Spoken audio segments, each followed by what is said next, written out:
আসসালামু আলাইকুম SSC viewers, সবাইকে স্বাগতম জানাচ্ছি আমাদের এফআরবি 26 ব্যাচের নতুন একটি ক্লাসে। আজকে তোমাদের সাথে আছি মাহমুদুল হাসান নাহিদ, পড়ছি হচ্ছে নটরডেম কলেজ ময়মনসিংহ কলেজে। তোমাদের আজকে পড়া হচ্ছে বাংলা প্রথম পত্র, অতি গুরুত্বপূর্ণ একটি গল্প, যা দেখা যায় হচ্ছে এসএসসি পরীক্ষার মধ্যে হরহামেশাই চলে আসে। চলো কথা না বাড়িয়ে আজকের ক্লাসটা শুরু করি। তো দেখতে পাচ্ছ হচ্ছে গল্পটির নাম হচ্ছে নিম গাছ, এবং যা লিখেছে হচ্ছে বনফুল। বনফুল তার হচ্ছে ছদ্মনাম। তার প্রকৃত নাম হচ্ছে বলাই চাঁদ মুখোপাধ্যায়, যা বারবারই দেখা যায় এমসিকিউ এর মধ্যে চলে আসে। বনফুলের প্রকৃত নাম কি? বলাই চাঁদ মুখোপাধ্যায়। এখন তিনি জন্মগ্রহণ করেছে হচ্ছে 19 জুলাই 1899 সালে মণিহার গ্রামে, বিহারে। এখন তোমরা চাইলে এটা ভিডিও পজ করে নোট করতে পারো, যেহেতু তোমাদের এটি গুরুত্বপূর্ণ। তারপর তুমি যেটা গুরুত্বপূর্ণ লাইনগুলো বলবো সেটা তুমি নোট করবে, এবং তারপরে পড়ে গেলে আশা করি এসএসসির মধ্যে প্রশ্নটি আসলে তুমি উত্তর করতে পারবা অবশ্যই। এবং তার পিতার নাম হচ্ছে ডাক্তার সত্যনারায়ণ মুখোপাধ্যায়। তিনি পেশাগত যোগ্যতায় ছিল হচ্ছে চিকিৎসক। শিক্ষাগত যোগ্যতা হচ্ছে তিনি ম্যাট্রিক পাশ করে হচ্ছে 1918 সালে, এবং তিনি আইএসসি পড়ে হচ্ছে 1920 সালে, এবং এমবি পড়ে হচ্ছে 1927 সালে। তিনি পেশাগত যোগ্যতায় ছিলেন চিকিৎসক। তার পিতার ধারাবাহিকতায় তিনিও চিকিৎসক ছিলেন। তিনি সর্বপ্রথম সাহিত্যে প্রবেশ করে হচ্ছে 1918 সালে। তিনি আইএসসি পড়ার সময়কালে শনিবারের চিঠিতে বন্ধুদের সাথে বাজি নিয়ে আর কি ব্যঙ্গ কবিতা হিসেবে প্যারোডি লিখে, এবং এই প্যারোডি লিখে তিনি জনপ্রিয় হয়ে ওঠে। তারপরে তিনি সাহিত্যে প্রবেশ করে। সাহিত্যে প্রবেশ করার পর তার উল্লেখযোগ্য গল্পগুলো হলো বনফুলের গল্প, বাহুল্য, বিন্দু বিসর্গ। এগুলো তোমাদের এমসিকিউ এর জন্য আসতে পারে। এমসিকিউ অনেকগুলো কাব্যগ্রন্থ বা গল্পগ্রন্থ দিয়ে দিব। দিয়ে দেওয়ার পরে 4-5টা এমসিকিউ অপশন দিলে, তারপর ওইটার মধ্যে তোমার এগুলো একটা দিয়ে দিলে তোমাদের এমসিকিউর মধ্যে খুবই গুরুত্বপূর্ণ এগুলো। তাই এগুলা তোমার আশা করি মনে রাখবা। তোমরা মুখস্থ না করলেও আশা করি হালকা পাতলা মনে রাখলেই হয়ে যাবে। উল্লেখযোগ্য উপন্যাস হচ্ছে তৃণকাণ্ড, কিছুক্ষণ, সে ও আমি, অগ্নি ইত্যাদি। নাটক ও অন্যান্যের মধ্যে রয়েছে হচ্ছে শ্রীমধুসূদন বিদ্যাসাগর, তিনি কিন্তু জীবনীও লিখেছেন অন্য, এবং কবিতাও লেখেন। চতুর্দশপদী। চতুর্দশপদী বলতে এখানে 14 লাইন এর মধ্যে যে কবিতাগুলো লেখা হয় তাকে চতুর্দশপদী বলা হয়ে থাকে। পুরস্কার ও সম্মাননা হিসাবে তিনি গ্রহণ করে হচ্ছে পদ্মভূষণ ও উপাধি সহ বিভিন্ন পুরস্কার, এবং তিনি মৃত্যুবরণ করেন 1979 সালে কলকাতায় 9ই ফেব্রুয়ারি। এখন তোমরা বলবে হচ্ছে তোমাদের জন্য একটা কথা বলে রাখি, তার জন্ম এবং মৃত্যু এতটা বেশি গুরুত্বপূর্ণ না, কিন্তু তা কি কি লিখেছেন তা খুবই এমসিকিউর জন্য আসে, এবং তার নামটা, ছদ্মনামটা এবং প্রকৃত নামটা আশা করি মনে রাখবা। এবং এখানে গল্পের উপাদানটা হচ্ছে প্রতীকীয় অর্থে ব্যবহার করা হয়েছে। এখানে এইগুলা আমরা যেগুলা এখানে বলেছি তা হচ্ছে ক্ষয়ের জন্য খুবই গুরুত্বপূর্ণ, এবং এখান থেকে তোমরা আনসার করলে অবশ্যই জ্ঞানের মধ্যে যে কথাটা লিখতে হয় না এক লাইনে, তা এখান থেকে লিখবা। নিম গাছের ছাল, পাতা ও ডাল দিয়ে এখানে বোঝানো হয়েছে গৃহবধূর নিরলস সেবা ও ত্যাগের প্রতীক। কবিরাজ ও সাধারণ মানুষ যা চিন্তা করতো নিম গাছকে নিয়ে, তা হচ্ছে কবিরাজ এবং সাধারণ মানুষ শুধুমাত্র নিজের স্বার্থের কারণে নিম গাছ থেকে শুধু গ্রহণই করে যেত, কিন্তু তার যে একটা সেবা প্রয়োজন, সেই সেবাটুকু করতো না। কিন্তু হঠাৎ করে একজন নতুন লোক আসে, নতুন লোককে আমরা কি বলবো? কবি। কবি আসে, তিনি তার থেকে কোনো কিছুই গ্রহণ করে না। অনেকেই দেখবা আর কি নিম গাছের ছাল ছিঁড়ে পাতা নেয়, ডাল নিয়ে আর কি মেসওয়াক করে আর কি। কবি আসে, এবং সে কোনো কিছুই গ্রহণ করে না নিম গাছ থেকে। সে শুধু নিম গাছের দিকে তাকিয়ে থাকে, এবং তার রূপ ও তার অন্তরের সৌন্দর্য দেখেন। সৌন্দর্য দেখে এবং সে চলে যায়। সে নিম গাছকে অনেক পছন্দ করে। শিকড় অনেক দূরে চলে গেছে। কবিতার গল্পের মধ্যে তুমি দেখতে পারবা একটা লাইন, শিকড় অনেক দূরে চলে গেছে। এখানে বলতে প্রতীকী অর্থে ব্যবহার করা হয়েছে হচ্ছে পরিবারের মায়া, মমতা ও কর্তব্যের আচ্ছন্নের বাঁধন, যা নারীকে মুক্তি পেতে বাধা দেয়।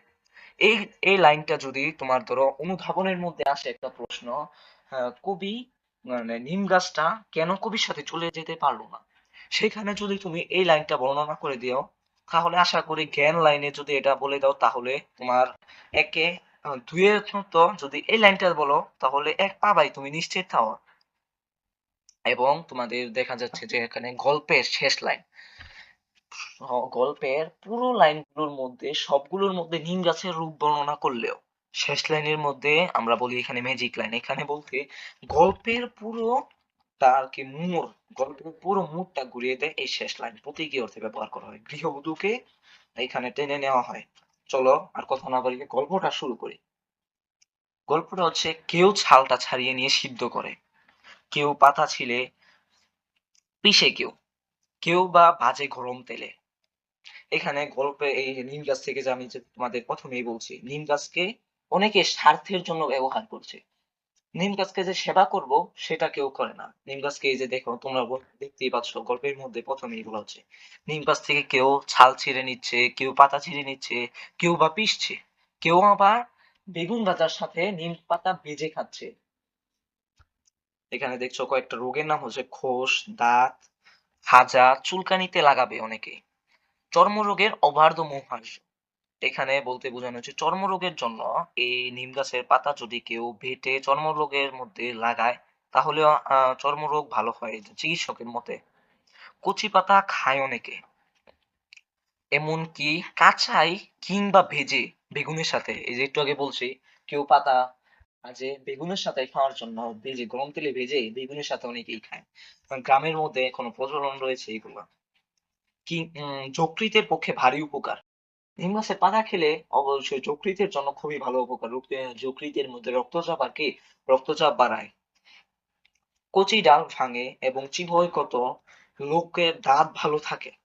কবিরাজরা প্রশংসায় পঞ্চমুখ, এটা তোমাদের বলেছি অনেকে মেসওয়াক করে। এই গাছটা আছে না, এই গাছের ডাল ভাঙে, যে কচি ডালগুলো রয়েছে কচি ডাল ভাঙে এবং সে মেসওয়াক করে এই কচি ডাল দিয়ে। বাড়ির পাশে গোছালে বিজ্ঞরা খুশি হয়, বলে নিমের হাওয়া ভালো, কেটো না। বিজ্ঞরা বাড়ি মানে গ্রামের মধ্যে অনেকে থাকে না, বুড়ো এবং বৃদ্ধ, তারা বলে তুমি নিম গাছটা কেটো না, বাড়ির জন্য খুবই ভালো। এবং সে যে লোকটা যার বাড়ির পাশে গজায় সে নিম গাছটাকে কাটেও না, যত্নও করে না। নিম গাছটাকে কাটেও না, যত্ন করে না, আবর্জনার স্তূপ ফালিয়ে রাখে। দেখবা বাড়ির সকল আবর্জনা আছে, তোমাদের বাসায় যদি থাকে তোমরা অবশ্যই চেক করবা, বা তোমরা জানো বাড়ির সকল আবর্জনা অন্য কোনো গাছের জায়গায় যায় না, কিন্তু নিম গাছের গোড়া বা মূলের খেনে যাইয়া এরা স্তূপ বানিয়ে রাখে বাড়ির সকল আবর্জনাই। দেখো শান বাঁধিয়ে দেওয়া, শান বলতে এখানে কি বোঝানো হয়েছে দেখবা অনেক পার্কের মধ্যে দেখবা গাছের চারপাশে ইট দিয়ে বাঁধিয়ে রাখে, যেখানে মানুষ বসে, অনেকেই রোদ্রের মধ্যে ছায়া পাওয়ার জন্য বসে। এখন সাত বাঁধিয়ে দেয় বলতে এখানে বোঝানো হচ্ছে নিম গাছকে আবর্জনার এমন ভাবে স্তূপ ফালায় যে শানের মতো যে বসার যে স্থান, সেই বসার স্থানের মতো আবর্জনা চারদিকে ফেলিয়ে রাখে। হঠাৎ একদিন নতুন লোক এলো, এই যে কবির আগমন ঘটে এই লাইন থেকে, হঠাৎ একদিন নতুন লোক এলো কবির আগমন ঘটে, মুগ্ধ দৃষ্টিতে চেয়ে রইল নিম গাছটির দিকে, ছাল তুলছে না, পাতা ছিঁড়ছে না, ঢাল ভাঙছে না, শুধু মুগ্ধ দৃষ্টিতে চেয়ে রইল। এখন তোমাদের আমরা প্রথমেই বলছিলাম নিম গাছকে অনেকে স্বার্থের জন্য ব্যবহার করে, সেরকম কবি কিন্তু স্বার্থের জন্য ব্যবহার করে না। কবি যেটাই দেখবে, দেখো প্রকৃতিতে এমন কোন অবহেলিত প্রাণী কবি যদি দেখে তার কিন্তু ভালো লাগে, সে শুধু চেয়ে থাকে এবং তার বর্ণনা করে। হঠাৎ বলে ওঠে, বাহ কি সুন্দর, পাতাগুলোর কি রূপ, থোকা থোকা ফুলের কি বাহার। নিম গাছের মধ্যে দেখবে অনেকে ফুল হয়, সেই থোকা থোকা ফুলের মধ্যে কি বাহার, কি নিম গাছের সৌন্দর্য, কবি সেইগুলা বর্ণনা করছে। এবং তোমরা দেখতে পাচ্ছ এক ঝাঁক নক্ষত্র নেমে, কবি এই লাইনে বলছে হচ্ছে এক ঝাঁক নক্ষত্র নেমে এসেছে যেন নীল আকাশ থেকে সবুজ সায়রে। এই লাইনটা দিয়ে অনুধাবনে দিয়ে দেয়, অনেকবারই আমরা দেখেছি অনুধাবনের মধ্যে এই লাইনটা দিয়ে দেয়। এই লাইনটা দিয়ে বলে এই লাইন সম্পর্কে তুমি কি বুঝছো ব্যাখ্যা করো। এই লাইনটি দ্বারা সাধারণত বলতে বোঝানো হচ্ছে নিম গাছের সৌন্দর্যটা, নিম গাছের সৌন্দর্য এখানে নক্ষত্রের মতো এক ঝাঁক আকাশের মধ্যে, অন্ধকারের মধ্যে দেখবে আকাশের মধ্যে নক্ষত্র তারাগুলো কিভাবে সুন্দর দেখায় না, সেরকম অনেকগুলো সবুজ পাতার মধ্যে সাদা সাদা ফুল নিম গাছের মধ্যে হয়। সেই সাদা সাদা ফুলগুলো দেখতে সেই একঝাঁক নক্ষত্রের মধ্যে সবুজ ছায়ারে দেখায়। এইগুলা লিখবা আর কি ব্যাখ্যার মধ্যে। আর জ্ঞানের মধ্যে কি লিখবা, একঝাঁক সবুজ ছায়ারে বলতে এখানে এই লাইনটি দ্বারা নিম গাছের সৌন্দর্যকে বোঝানো হয়েছে। এই লাইনটা যদি লেখো জ্ঞানের মধ্যে, অবশ্যই আশা করি যিনি বলছি ইনি লিখতে 2 এ 2 দিবে অবশ্যই স্যাররা। তারপর বলি, চলো গল্পটি বলি। বাহ, খানিকক্ষণ চেয়ে থেকে চলে গেল, কবিরাজ নয় কবি। এই যে বলছিলাম প্রথম লাইনে, এই লাইন থেকে কবির আগমন ঘটে। কিন্তু কবিরাজও কিন্তু দেখে, কবিরাজও আছে সেই স্বার্থের জন্যই কিন্তু, কিন্তু কবি তার সৌন্দর্য বর্ণনা করে থাকে।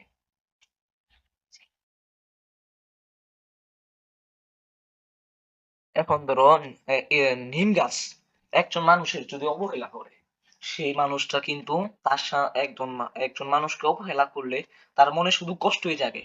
কিন্তু হঠাৎ করে দেখবা একদিন যদি তাকে কেউ ভালো সুনাম করে, সে কিন্তু তার প্রতি ভালোবাসার দিক দিয়ে দৃষ্টিতে অগোচর হবে বা সামনে আসবে। তেমনি নিম গাছের দিক থেকে দেখো, উম, নিম গাছটা ইচ্ছে করতে লাগলো লোকটার সঙ্গে চলে যেতে।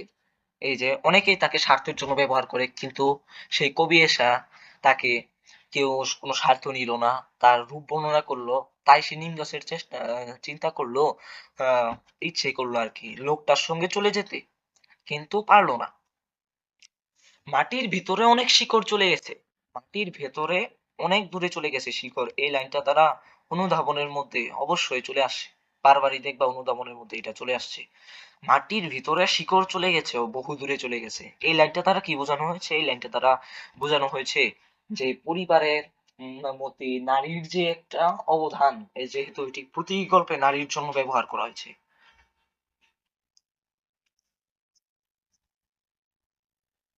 নারীরা যেহেতু দেখবা অনেক সময় তার সন্তান থাকে, তার স্বামী থাকে, পরিবারের প্রতি দায়িত্ব কর্তব্য থাকে। নারীকে অনেক নির্যাতন করলেও কিন্তু সেই নারী সেই পরিবারের টানে হোক, তার সন্তানের টানে হোক, কিন্তু পরিবার ছেড়ে চলে যেতে পারে না। তেমনি নিম গাছের শিকড় যেহেতু মাটির নিচে চলে গেছে বহু দূরে, সেহেতু সে আর তো কবির সাথে চলে যেতে পারে না। বাড়ির পিছনে, চলো গল্পটা পড়ি আবার। বাড়ির পেছনে আবর্জনার স্তূপ মধ্যেই দাঁড়িয়ে রইল সে, আবর্জনার স্তূপের মধ্যেই দাঁড়িয়ে রইল সে। এই লাইনটা দ্বারা বোঝানো হয়েছে নারী এত কষ্ট সহ করে, এত নির্যাতন সহ করেও সে সেই বাড়িতেই অবস্থান করে। তারপরে দেখছো এই যে সেই বাক্যে এই গল্পের পুরো ম্যাজিক লাইনটা হচ্ছে এটা, ওদের বাড়ির গৃহকর্মী নিপুণা লক্ষ্মী বউটার ঠিক একই দশা।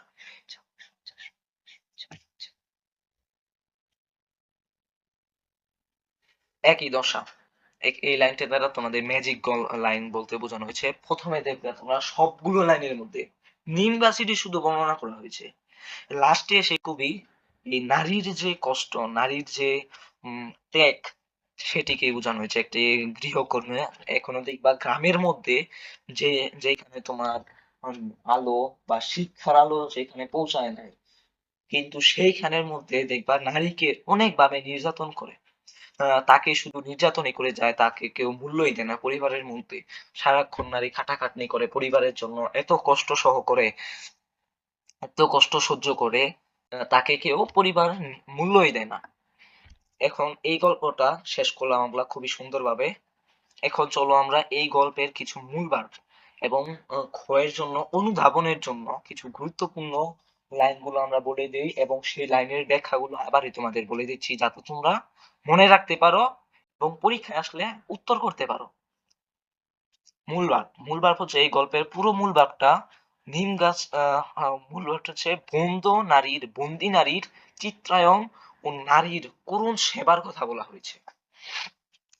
এই গল্পের মধ্যে দেখবা যদি প্রয়োগের মধ্যে এই গল্পটা আসে, এই গল্প পড়ে নিম গাছ গল্পটা পড়ে তুমি কি বুঝছো, তাহলে যদি নিম গাছের প্রয়োগের মধ্যে তিনটা ধাপ, না তিনটা ধাপের শেষ ধাপে যদি এই মূল একটা লাইন বলে দিতে পারো, উপরে তুমি যা বর্ণনা করছো তা যদি একটু মোটামুটি থাকে, এবং লাস্টের এই লাইনটা যদি তুমি সুন্দরভাবে প্রয়োগের মধ্যে লিখতে পারো, আশা করি তুমি সৃজনশীলে একটি ভালো মার্ক অর্জন করতে পারবা।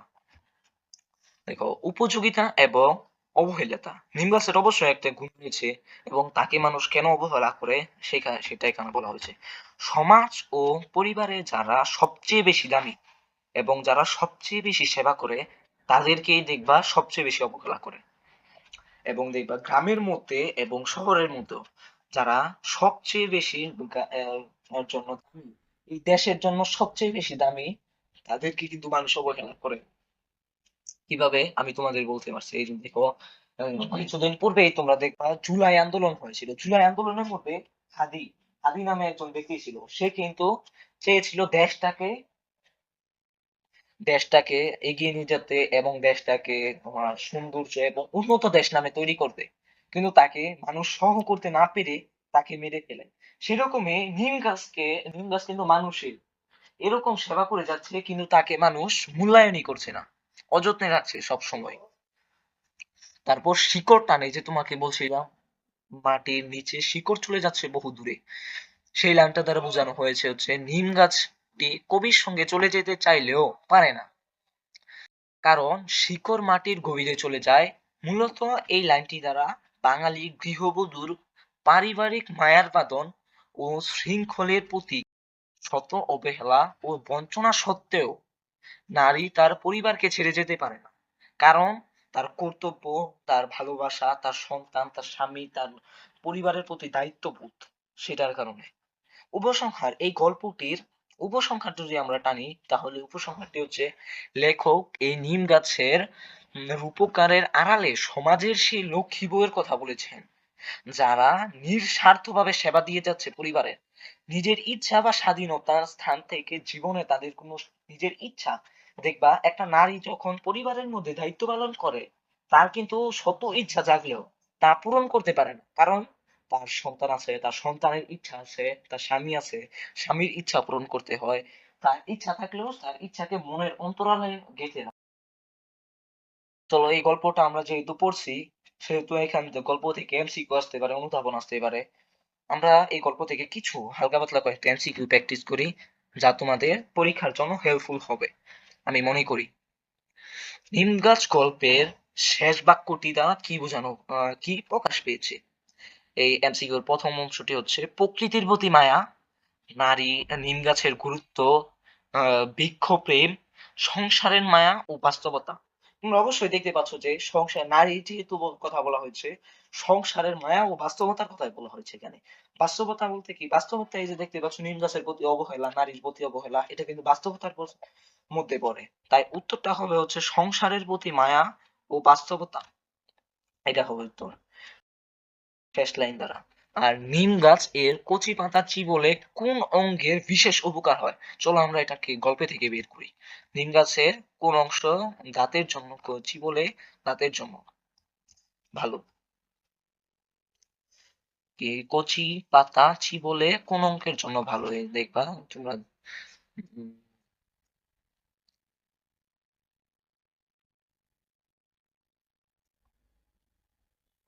দেখবা নিম কচি পাতা চিবোলে যে কবিরাজ পঞ্চম যকৃতের পক্ষে ভারী উপকারী। কিসের পক্ষে? এই যে যকৃতের পক্ষে উপকারী। তাহলে বলছি এই গল্প থেকেই তোমার এমসিকিউ আসতে পারে, গল্প থেকে এমসিকিউ আসে।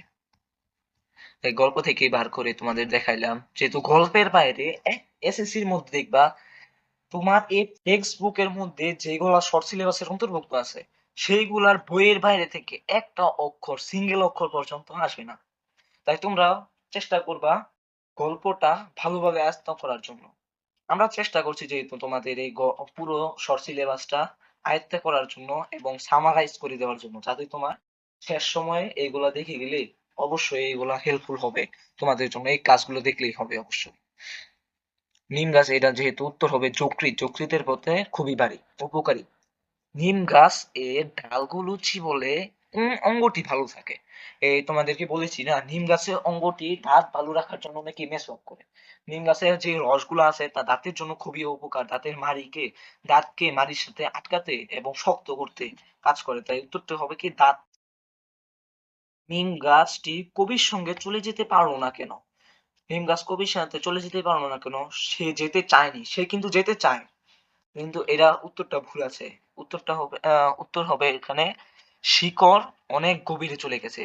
এখানে বলা হয়েছে শিকড় অনেক গভীরে চলে গেছে বলে ওই নিম গাছটি কবির সাথে চলে যেতে পারেনি। নিম গাছ গল্পে বনফুল কোন ধরনের উদাহরণ? বনফুল এই গল্পটি কিভাবে রচনা করেছেন আমরা তোমাদের প্রথমেই বলেছি গল্পের এই গল্পটি হচ্ছে প্রতীকী অর্থে বা রূপক অর্থে রূপক গল্প। যেহেতু প্রথমে নিম গাছের বর্ণনা করেছে লাস্টে নারীর প্রতি একটি মমতা দেখিয়েছেন কবি, সেই ক্ষেত্রে এই গল্পটি হবে রূপক গল্প। বনফুল 1918 সালে কোন পত্রিকায় প্রথম সাহিত্য চর্চা শুরু করে? আমাদের তোমাদেরকে প্রথমে বলছে এমসিকিউ প্রথমেই চলে আসে।